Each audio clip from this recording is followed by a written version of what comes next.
ہوئی، اللہ معاف کر دے، آپ بھی معاف کر دیں۔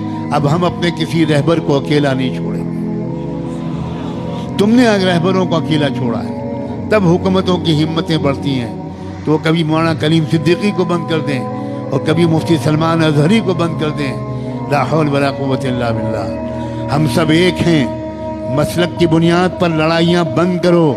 اگر آپ کو کسی مسلک سے تعلق ہے بہت مبارک، لیکن ہمارا اصل مذہب کلمہ طیبہ لا الہ الا اللہ۔ ہمارا کلمہ ایک ہے، ہمارا قرآن ایک ہے، ہمارا قبلہ ایک ہے، ہمارے رسول ایک ہیں، ہمارا رب ایک ہے، ہمارا دین ایک ہے اور ہمارا انجام بھی ایک ہے۔ کسی طرح کا جھگڑا نہیں۔ یہ اہل سنت کی مسجد ہے اور یہ تبلیغیوں کی مسجد ہے۔ اللہ کرے اب یہ سب ختم ہو جائے، ہم سب ایک دوسرے کی مسجدوں میں جا کر نماز پڑھیں۔ مسجد کسی کی نہیں ہے، مسجد تو اللہ کی ہے۔ گلے مل جاؤ، ایک دوسرے کو دعوتیں کرو۔ ایک مسلک کے علماء دوسرے مسلک کے علماء کو کی دعوت کریں، دسترخوان بچھائیں، ان کے ہاتھ چومیں، ان سے دعا کی درخواست کریں۔ یاد رکھنا ہر مسلک والوں میں کچھ خوبیاں ہیں۔ یہ سب مسلک مل کر ایک امت بنے گی۔ اب کب تک یہ مسلک کا ہم لوگ ڈھول پیٹیں گے؟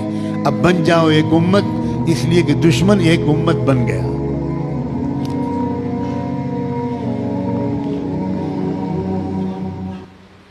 قرآن نے اعلان کیا ہے والذین کفروا بعضهم اولیاء بعض الا تفعلوه تکن فتنة فی الارض وفساد کبیر۔ کفر کی طاقتیں ایک امت بن گئیں، ایک قوم بن گئیں، ایک جماعت بن گئیں، ایک سنگٹھن بن گئیں، ایک تحریک بن گئیں۔ آپس کے اختلافات انہوں نے ختم کر کے ایک ہو گئے وہ تمہارے خلاف۔ الا تفعلوه تکن فتنة فی الارض وفساد کبیر۔ اگر تم بھی ایک نہیں بنو گے، اگر تم ایک دوسرے کے مددگار نہیں بنو گے تو یاد رکھنا تمہاری اس بدماشی کی وجہ سے، تمہاری اس بدفعلی کی وجہ سے پوری دنیا میں فی الارض فتنة و فساد کبیر، بہت بڑا فتنہ و فساد پھیلے گا تمہاری پھوٹ کی وجہ سے۔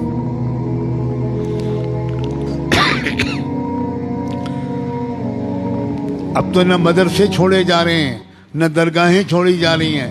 مدرسوں پر بھی بلڈوزر چل رہے ہیں، مسجدوں پر بھی بلڈوزر چل رہے ہیں، اور درگاہوں پر بھی، مزاروں پر بھی بلڈوزر چل رہے ہیں۔ واہ واہ واہ واہ۔ اب بھی امت ایک نہیں ہوگی، اب بھی درگاہیں اور مزاریں والے الگ رہیں گے اور مدرسے والے الگ رہیں گے۔